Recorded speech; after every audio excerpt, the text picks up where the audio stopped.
दिवाली और पराली के बाद दिल्ली की हवाओं का सुर्खियां बटोरना अब आम सा लगता है। हर साल हवा के प्रदूषित होने और लोगों की सेहत पर पड़ने वाले असर को लेकर बात होती है, लेकिन वक्त बीतने के साथ बात होनी भी बंद हो जाती है और फिर ये किस्सा दोहराया जाता है।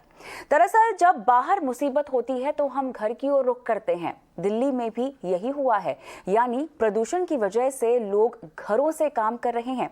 बच्चे फिर से ऑनलाइन क्लासेस करने लगे हैं, लेकिन energy policy institute at university of Chicago की एक स्टडी के मुताबिक अब दिल्ली में घरों के अंदर भी आप सुरक्षित नहीं हैं।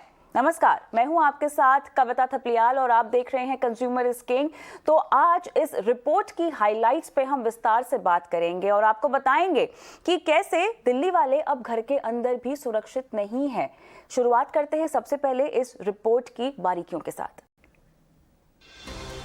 सुप्रीम कोर्ट की फटकार के बाद दिल्ली की केजरीवाल सरकार ने लोगों को वर्क फ्रॉम होम करने का आदेश दिया। बच्चों के स्कूल एक बार फिर से बंद कर दिए गए क्योंकि सांस लेने के लिए हवा का एयर क्वालिटी इंडेक्स 0 से 50 ये आइडियल सिचुएशन है। नहीं तो मॉडरेटली हवा का एयर क्वालिटी इंडेक्स 200 पहुंचने पर सेंसिटिव लोगों को तकलीफ होने लगती है और 200 से 300 एयर क्वालिटी इंडेक्स खतरे की घंटी है।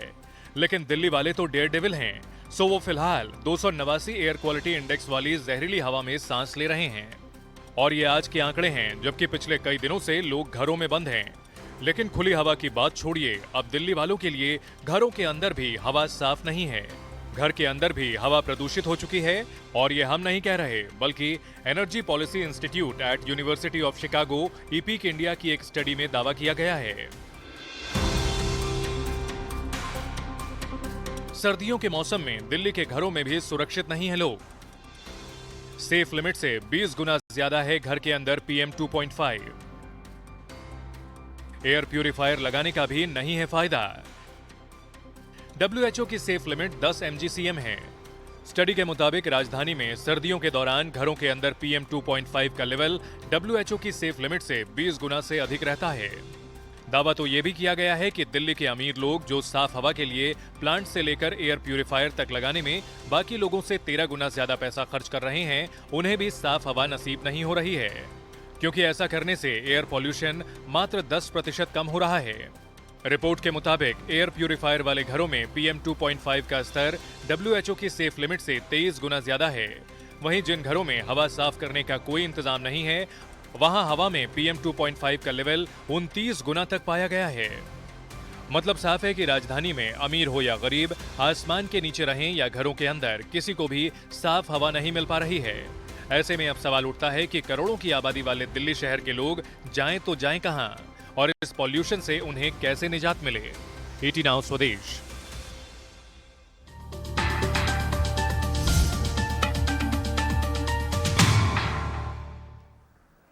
यानी अब सवाल ये उठता है कि क्या राजधानी में रहने वालों को अब खुली हवा में सांस लेने का सुकून भी नहीं मिलेगा? अगर एयर प्यूरिफायर भी मददगार नहीं है तो आखिर आम आदमी करे क्या? आखिर इसका हल क्या है? मान लीजिए एयर प्यूरिफायर कारगर होते भी हैं तो भी गरीब आदमी के पास क्या ऑप्शन है? सभी बातों पर हम विस्तार से बात करेंगे और चर्चा में मेरे साथ खास मेहमान भी भाग ले रहे हैं। सबसे पहले स्वागत करती हूं डॉक्टर राजेश चावला का, पल्मोलॉजिस्ट हैं अपोलो हॉस्पिटल में। साथ ही मेरे साथ है विमलेंदु झा, एनवायरमेंटलिस्ट हैं, और हमारे तीसरे गेस्ट है जहांगीर खाई, जो कि एक कंज्यूमर एक्टिविस्ट हैं। विमलेंदु जी, आपके पास आऊंगी। सबसे पहले, हो क्या रहा है? घर के बाहर दिल्ली वाले तो जा ही नहीं पा रहे थे, सांस नहीं ले पा रहे थे। अब घर के अंदर का जो प्रदूषण है वो तो बाहर जो हवा है उससे 10 गुना ज्यादा खराब है। ये क्या हो रहा है दिल्ली में? देखिए, जो स्थिति है बहुत ही भयावह है। हमने बहुत सालों से हम लोग इसके बारे में चर्चा कर रहे हैं, लेकिन कोई निर्णायक कदम नहीं लिया जा रहा है। आप देखें तो हम कहते हैं कि हम आउटडोर पोल्यूशन एक आयाम है, जो कि हम वेहिकुलर पोल्यूशन से कहते हैं, या रोड साइड डस्ट है, या फिर हम ओपन बर्निंग ऑफ वेस्ट या पराली है। बहुत सारे रीजन है, जो पेरिनियल रीजन जिसको हम कहते हैं जो साल भर होता है, और एपिसोडिक रीजन जिसको हम कहते हैं जो कि चाहे पटाखे जलाने से हो या फिर स्टबल बर्निंग से हो। लेकिन वो आउटडोर पोल्यूशन सिर्फ आउटडोर का नहीं है। इंडोर पोल्यूशन जो है, पहले हम कहते थे कि खिड़की खोल देते हैं, अच्छी हवा आने देते हैं थोड़ी। अब जो है खिड़की खोलने के लिए मना किया जाता है, क्योंकि खिड़की से अच्छी हवा नहीं बल्कि प्रदूषित हवा जो बाहर की है वो आती है और वो ट्रैप हो जाती है। सो दो चीजें हैं। तो इंडोर पोल्यूशन में अपना जो इंडोर पोल्यूशन आपके अपने गैजेट से, अपने जो आपके सारे एनर्जी यूज है उसके जो फ्यूम्स है वो है, और साथ ही साथ बाहर से जो एनर्जी, बाहर से जो और बाहर हवा क्योंकि खराब है तो उसकी वजह से इंडोर पोल्यूशन में और इजाफा हो जाता है। इंडोर पोल्यूशन को आप बारीकी से अगर ब्रेक डाउन करके हमें समझाएं तो क्या होगा? सॉरी, एक सेकंड मेरे, आप मैं समझना चाह रही हूँ क्योंकि आपने इंडोर पोल्यूशन का यहाँ पर बात की है, उसका जिक्र किया, तो इसको समझना बहुत जरूरी है। घर के अंदर किस तरह का प्रदूषण सबसे पहले तो होता है, जिसकी वजह से अगर बाहरी प्रदूषण हो तो घर के अंदर आपका प्रदूषण का लेवल और ऊपर चला जाता है। देखिए, सबसे पहले तो हम लोग जो है क्लोज डब्बे में रहते नहीं है, हम तो खुले स्पेसेस में रहते हैं, या फिर हमारी हवा जो है आती जाती रहती है। तो लगभग हम कहते हैं कि 70 से 80% जो आपकी हवा है वो एक्चुअली एक कार्बन कॉपी है आउटडोर एयर का।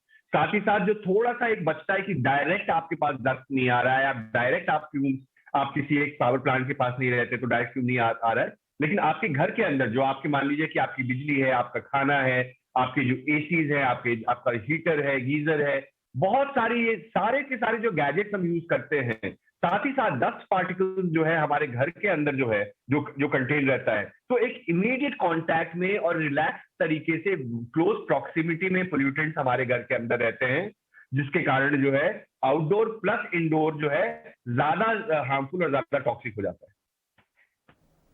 डॉक्टर साहब, मैं आपके पास आना चाहती हूँ क्योंकि रिपोर्ट में तो बहुत कुछ कहा गया है कि घर के अंदर का जो पीएम है वो लगभग 2.5 है और डब्ल्यूएचओ के मुताबिक अगर देखा जाए तो सेफ लिमिट से लगभग 23 से 29 गुना ज़्यादा है ये पोल्यूशन। ये हमें समझाए कि 10 गुना ज़्यादा अगर आउटडोर पोल्यूशन के मुकाबले इंडोर पोल्यूशन ज़्यादा है, इसमें बीमारियां जो हैं उसके खतरनाक आंकड़े हमने रिसर्च भी की है, तो लगभग 2 मिलियन प्रीमैच्योर डेथ्स होती हैं हर साल केवल इंडोर पोल्यूशन से। इतना ही नहीं, 44% जो है निमोनिया का शिकार हो जाते हैं, 54% क्रोनिक ऑब्स्ट्रक्टिव पल्मोनरी डिजीजेस और 2% लगभग लंग कैंसर के शिकार होते हैं बच्चे, और महिलाओं में इसका असर सबसे ज्यादा होता है। कितनी खतरनाक है ये हेल्थ वाइज इंडोर पोल्यूशन की बात, और इसके शिकार महिलाएं और बच्चे सबसे ज्यादा कैसे होते हैं? देखिए, कोई भी बीमारी जो पोल्यूशन से रिलेटेड है वो बच्चे और जो एल्डरली हैं या प्रेग्नेंट हैं उनको ज्यादा असर करती है, बिकॉज बच्चे, क्योंकि उनका लंग या उनकी सारी डेवलपमेंट हो रही है, जो बड़ी उम्र के हैं उनके लंग वीक हो गए हैं। लंग फंक्शंस भी हमारे 35 साल के बाद हर एक व्यक्ति के, देखिए नॉर्मली जब हम बड़े होते हैं तो 25 साल तक हमारे लंग फंक्शन इंप्रूव होते रहते हैं, और अगर हम पोल्यूशन को एक्सपोज हो रहे हैं तो उनके जो लंग फंक्शन है उनकी नॉर्मल पहुंचने की शक्ति भी कम हो जाती है, और फिर वो जब कम होते हैं तो स्पीड जो उसकी डिक्रीज होने की है वो भी, जिसके लंग अफेक्टेड है डिजीज से और पोल्यूशन को एक्सपोजर हो रहा है, वो ज्यादा रहेगी। ये आपने जो सारी बीमारियों के नाम लिए, ये आउटडोर इंडोर सब इन पोल्यूशन से होते हैं।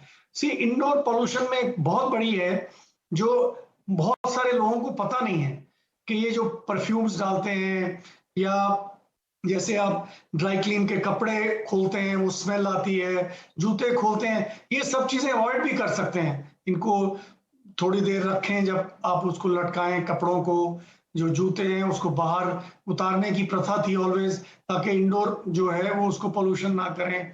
परफ्यूम्स ना लगाएं, जैसे डॉक्टर साहब बता रहे थे, जितने भी गैजेट्स यूज करते हैं, ये एयर जो आती है इनके अंदर से उसमें भी पोल्यूटेंट होते हैं। आपकी रसोई में जो सारा काम होता है, एग्जॉस्ट काम नहीं करते हैं, वो भी करते हैं, प्लस ट्रैप्ड एयर जो बाहर की आ रही है, तो इन सब का मिलके शरीर पर असर होता ही है।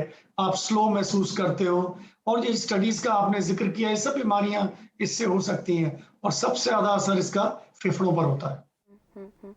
लेकिन जहांगीर जी, अब ये जो पूरा मामला है काफ़ी गंभीर होता जा रहा है। अगर मैं आउटडोर पोल्यूशन पर थोड़ी सा फोकस करना चाहूँ, जो मामला सुप्रीम कोर्ट में भी है, और जैसे कि आगे चलकर अब इस मामले में 1 हफ्ते में कहा गया है सुप्रीम कोर्ट ने कि commission of air quality management 1 हफ्ते में ये फैसला ले कि कंस्ट्रक्शंस को लेकर जो बैन लगा है उसे उठाया जाए या ना उठाया जाए।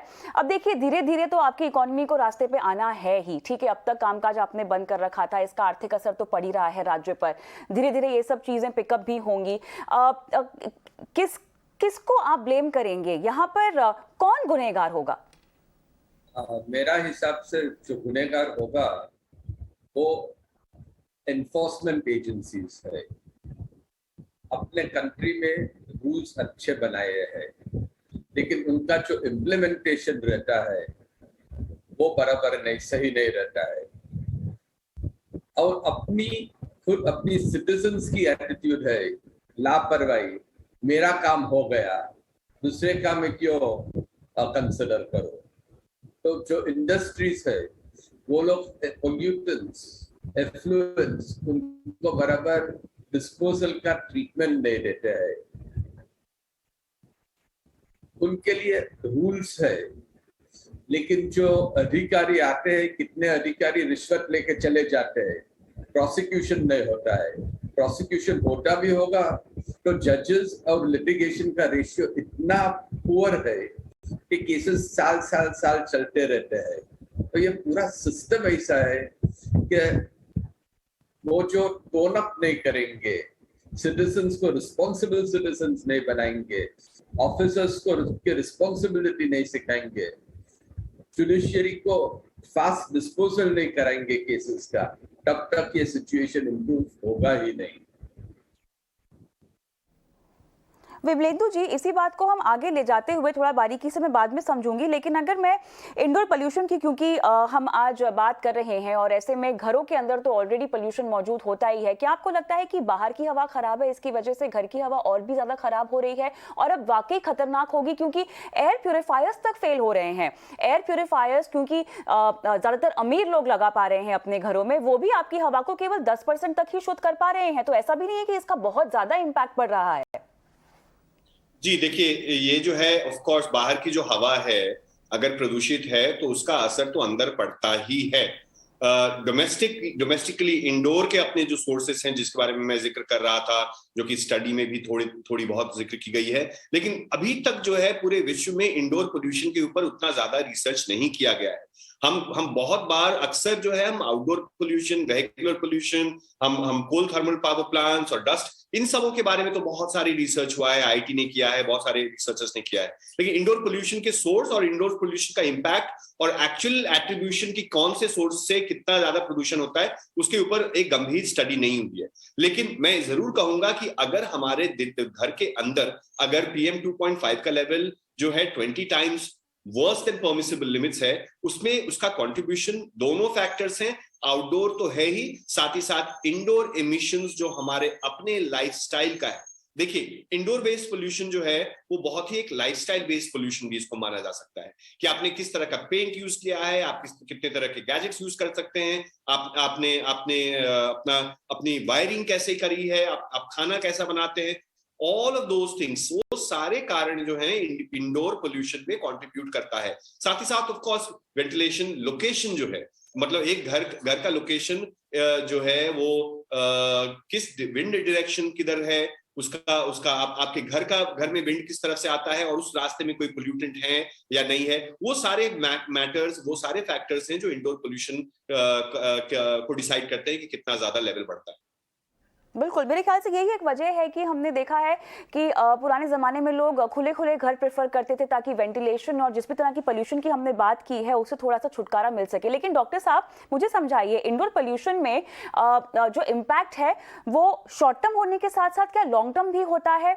हमारी जो हेल्थ खराब होनी शुरू होती है उसका तुरंत प्रभाव हमें शायद इंडोर पोल्यूशन से नहीं इतना समझ में आता जितना आउटडोर पोल्यूशन का इम्पैक्ट होता है।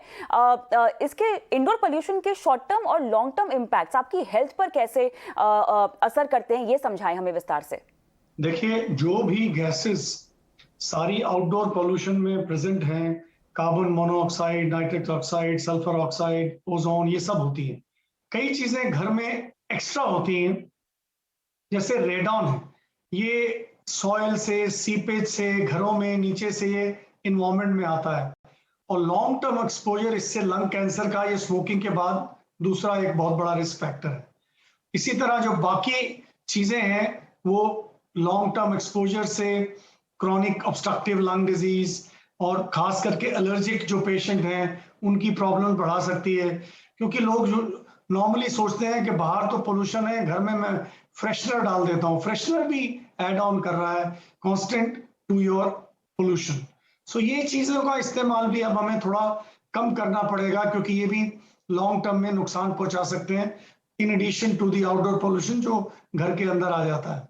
So chronic obstructive lung disease, chronic coronary artery disease, stroke, ये सब चीजें लॉन्ग टर्म एक्सपोजर से, पोल्यूशन से हो सकती हैं। खास करके रेडॉन जो खास करके इंडोर पोल्यूशन में है, उसका लंग कैंसर के साथ काफी बड़ा रिलेशन दिखाया गया।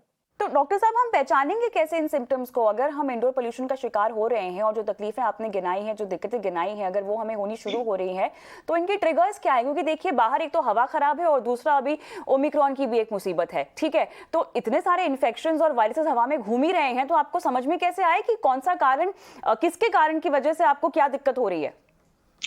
प्रॉब्लम क्या है कि इमीडिएटली एक हेल्दी एडल्ट पे बहुत कम असर दिखता है, बट लॉन्ग टर्म में असर ज्यादा दिखता है, इसीलिए लोग सोचते हैं शायद मेरे पे असर नहीं हो रहा। देखिए, आप टायर्डनेस महसूस करते हैं when you are exposed to these gases, your efficiencies goes down. और दूसरा क्या है कि खांसी हो गई जो बिल्कुल ठीक नहीं हो रही, आपका वेट लूज हो रहा है, बट ये लॉन्ग टर्म में है। शॉर्ट टर्म में खांसी सबसे कॉमन मैंने देखा है, बहुत सारे लोगों में जो कॉफ है वो रिस्पॉन्ड ही नहीं करता है, जुकाम लगता है वो रिस्पॉन्ड नहीं करता है, टायर्डनेस होती है, ये शॉर्ट टर्म में सिम्टम है, बट लोग सोचते हैं शायद ये मुझे वैसे ही हो रहा है, तो ये काफी कुछ इससे रिलेटेड हो सकता है। अच्छा विमलेंदु जी, जिस तरह से हम देख रहे हैं कि ये प्रॉब्लम हर साल लगभग आती है दिल्ली में और सुर्खियों में रहती है, कहीं ना कहीं आपको खुद ही संज्ञान लेना होगा और इसे फिक्स करना होगा, क्योंकि आपकी हेल्थ का सवाल है। एयर प्यूरिफायर क्या वाकई ऐसी चीज है जो इसको फिक्स कर सकता है? क्योंकि यहाँ पे तो ये भी फेल दिखाई दे रहे हैं। लॉन्ग टर्म फिक्स क्या होगा आपके मुताबिक? देखिए, सबसे पहले बात तो हमें ये समझना बहुत आवश्यक है कि किसी भी पब्लिक प्रॉब्लम का प्राइवेट सॉल्यूशन नहीं ढूंढा जा सकता है। कितने लोग, जैसे पानी हमारे पूरे देश में खराब हुई तो हम सबों ने अपनी नदियां साफ करने के ऊपर कवायद नहीं की, हमने अपने वाटर प्यूरिफायर्स लगा दिए। और आजकल जो है वही हो रहा है, जिसके पास पैसा है वो एयर प्यूरिफायर लगा रहा है। आपने इस स्टडी में भी देखा है कि एयर प्यूरिफायर का जो असल में असर होता है सिर्फ 10% होता है। कितने लोग हैं और किस किस जगह पे आप एयर प्यूरिफायर लगाएंगे? आप अपने कंधे में एयर प्यूरिफायर टांग के तो हर जगह जा नहीं सकते, आप प्ले ग्राउंड में तो प्यूरिफायर नहीं लगा सकते, आप कॉरिडोर में नहीं लगा सकते, अपने बाथरूम में नहीं लगा सकते। तो आपको इसका सोल्यूशन जो है एयर प्यूरिफायर नहीं है। एयर पोल्यूशन का सोल्यूशन एयर पोल्यूशन के सोर्स तक जाना और उनके जो स्रोत हैं उनको आइडेंटिफाई करना, और वो जो हमारे देश के जो सारे के सारे एयर एक्ट के नियम हैं उनको एग्जीक्यूट करना ही एक सोल्यूशन है। उसके अलावा और ऑल्टरनेटिव है ही नहीं। कोई भी गैजेट, चाहे वो कितना सस्ता या कितना महंगा हो, एयर पोल्यूशन का जवाब नहीं दे सकता है, और एयर पोल्यूशन का वो असल में सोल्यूशन ना सस्टेनेबल है। ये स्मोक टावर बना करके आप कितने स्मोक टावर बना लेंगे? आप कैनॉट प्लेस में एक स्मोक टावर बना करके जिसकी एफिशिएंसी अपने आप क्वेश्चनेबल है, आप चाहते हैं कि पूरी दिल्ली साफ हो जाए? तो एक हमारे एनवायरमेंटलिज्म में कहावत है कि एंड ऑफ पाइप और बिगिनिंग ऑफ पाइप। तो जब प्रदूषण हो गया तब उसको साफ करने से अच्छा है कि प्रदूषण हो ही नहीं, उस पे हमें हम सबों को कवायद करनी चाहिए, सरकार को काम करना चाहिए, और इसके लिए शॉर्ट टर्म, मीडियम टर्म और लॉन्ग टर्म सोल्यूशन जो है समझना बहुत आवश्यक है। जैसा कि आपने भी कहा कि हम ये मुद्दा सिर्फ पर्यावरण का नहीं है, ये स्वास्थ्य का है। लगभग 2 मिलियन लोग, लैंसेट की रिपोर्ट कहती है कि लगभग 2 मिलियन मतलब 15 लाख से 20 लाख लोग देश में हर साल वायु प्रदूषण के कारण मरते हैं। अभी शिकागो की एक रिपोर्ट आई थी कि 9.5 साल जो है एक एवरेज लाइफ स्पैन इंसान का कम हो जाता है। लंग केयर फाउंडेशन की रिपोर्ट आई थी 1.5 महीने पहले, वो कहते हैं कि हर तीसरे बच्चे को कोई ना कोई पल्मोलॉजिकल या फिर एस्थमेटिक एक सिम्टम है या डिसऑर्डर है दिल्ली एनसीआर में। तो ये मुद्दा सिर्फ एक रोमांटिक आइडिया नहीं कि हमारी हवा साफ होनी चाहिए और आसमान अच्छी दिखनी चाहिए। ये हमारे स्वास्थ्य से, हमारी मोर्टेलिटी और हमारी मोर्बिडिटी, मतलब हमारे जीने की शक्ति और हमारे स्वास्थ्य की शक्ति दोनों से लिंक्ड है। और जब तक हम इसको एक लार्जर गवर्नेंस के इशू के तौर पे नहीं देखेंगे तब तक इसका उपाय नहीं निकल पाएगा।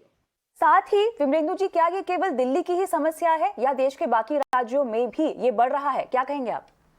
नहीं, ये दिल्ली की समस्या नहीं है। इनफैक्ट दिल्ली से ज्यादा प्रदूषित बहुत सारे और जगह हैं, बहुत सारे शहर हैं। बहुत सारे शहरों में तो एयर क्वालिटी मॉनिटर भी नहीं है कि समस्या कितनी गंभीर है, इसकी भी जानकारी हमारे पास नहीं है, क्योंकि हम तो मेजर ही नहीं करते हैं। लेकिन दिल्ली का इसमें जिम्मेदारी थोड़ा ज्यादा है, क्योंकि दिल्ली राजधानी है। क्योंकि अगर आप देखें कि दिल्ली में जो निर्णय होता है, दिल्ली में अगर आपकी सड़कें खराब हैं तो उसका एक इफेक्ट होता है। एक ऑप्टिकल एक इफेक्ट है, गवर्नेंस इफेक्ट है। तो ये नहीं कह सकते कि दिल्ली सबसे प्रदूषित है। इनफैक्ट आज के दिन में भी नोएडा में ज्यादा प्रदूषण है, कानपुर में ज्यादा प्रदूषण है, बहुत सारे ऐसे शहर हैं जिसमें ज्यादा प्रदूषण है। लेकिन दिल्ली को अपनी आबोहवा, क्योंकि इसकी डेंस पॉपुलेशन, इमेज और कैपिटल होने के कारण इसकी जिम्मेदारी थोड़ी ज्यादा बनती है। इसलिए भी क्योंकि दिल्ली है जहां पे सारे के सारे डिप्लोमैट, सारे के सारे नेता, सारे के सारे मीडिया हाउसेस, सारे के सारे एनजीओज और एक्सपर्ट्स सब अगर दिल्ली में रहते हैं और फिर भी दिल्ली की स्थिति अगर इतनी दयनीय है तो इसके ये चिंता का विषय।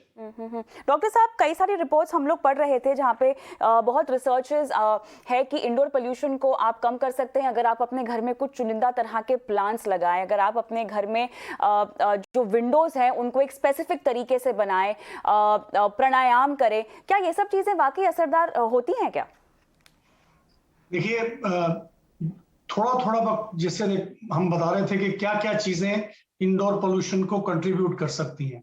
अगर आप जिसको भी कम कर सकते हैं अगर वो करेंगे तो उससे असर होगा। मैं फिर से देखिए, एक तो जैसे आपकी किचन है उसके अंदर एग्जॉस्ट हो तो वो एटलीस्ट आपके घर के अंदर नहीं रहेगा। परफ्यूम्स वगैरह इस्तेमाल नहीं करिए। पेस्ट, जब ये पोल्यूशन ज्यादा है, पेस्टिसाइड्स, इनसे स्मेल आती है, ये चीजें इनका इस्तेमाल नहीं करिए। गैजेट्स को तभी चलाएं और उतने ही गैजेट्स खरीदें जितने आपको चाहिए, बिकॉज सबसे कुछ ना कुछ बैक साइड से निकलता है जो आपके इन्वायरमेंट को प्रदूषित करता है। फ्रेशनर्स वगैरह के यूजेस बिल्कुल ना करें और परफ्यूम्स भी बिल्कुल नहीं लगाएं। जैसा मैंने कहा, ये शूज, पेंट इस दौरान बिल्कुल मत कराएं। पेंट भी आपके इंडोर एनवायरनमेंट को प्रदूषित करता है। ड्राई क्लीन के कपड़े बाहर सुखा के या थोड़ा ओपन करके जब उसकी गैस चली जाए तब घर के अंदर ले जाएं। ये छोटी छोटी चीजों से भी आप इंडोर पोल्यूशन को कम कर सकते हैं।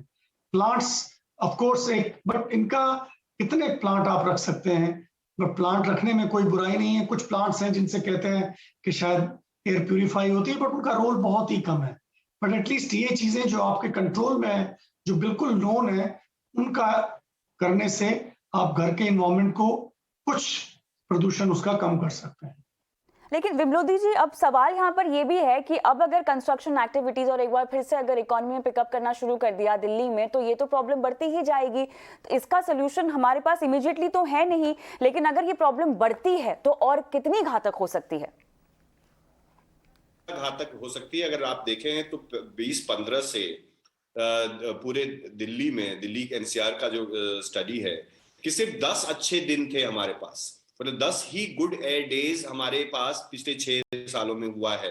और वो भी क्यों? क्योंकि बारिश हो जाती है। तो ये स्थिति जो है, जब तक हम अपने प्राइवेट व्हीकल्स को नकारेंगे नहीं और सरकारें जब तक पब्लिक ट्रांसपोर्ट को स्ट्रेंथन नहीं करेगी, जब तक कंस्ट्रक्शन डिमोलिशन एक्टिविटीज और रोड साइड डस्ट के ऊपर मिटिगेशन का काम नहीं होगा, जब तक हम अपने कूड़े को जलाना नहीं छोड़ेंगे, जब तक स्टबल बर्निंग का एक सस्टेनेबल सोल्यूशन, एक फार्मर फ्रेंडली सोल्यूशन नहीं निकाला जाएगा, ये सब चीजें जब तक नहीं होंगी, तब तक हम ये स्थिति तो है वो हर साल हम यही चर्चा जो है 2015 में भी कर रहे थे, 2016 में भी कर रहे थे और 2021 में कर रहे थे और शायद 2022 में भी करेंगे, क्योंकि एक निर्णायक तरीके से एक पॉलिटिकल विल और ब्यूरोक्रेटिक विल नहीं दिखता है। और इसमें जो है, जैसा कि डॉक्टर साहब भी कह रहे थे कि बच्चे और बूढ़े, ये दो जो है, और प्रेग्नेंट विमेन, इनका लॉन्जिविटी भी कम हो रहा है, इनके ऊपर इनकी बीमारियां हो रही हैं। तो एक ये सिर्फ इकोनॉमी का क्वेश्चन नहीं है। अगर इकोनॉमी में आप देखें तो 3.5% जीडीपी जो है इंडिया ने सिर्फ पिछले 1 साल में लूज किया है क्लाइमेट चेंज और एनवायरमेंटल रीजंस के कारण। तो इकोलॉजिकल रीजन है, इकोनॉमिक रीजन है और पब्लिक हेल्थ का रीजन है।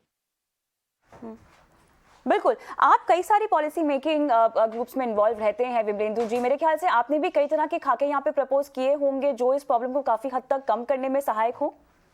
हाँ, हम सबसे पहले यही कहते हैं कि मैं पहले आपको कह रहा था कि हम एंड ऑफ पाइप सोल्यूशन नहीं ढूंढे बल्कि बिगिनिंग ऑफ पाइप सोल्यूशन ढूंढे।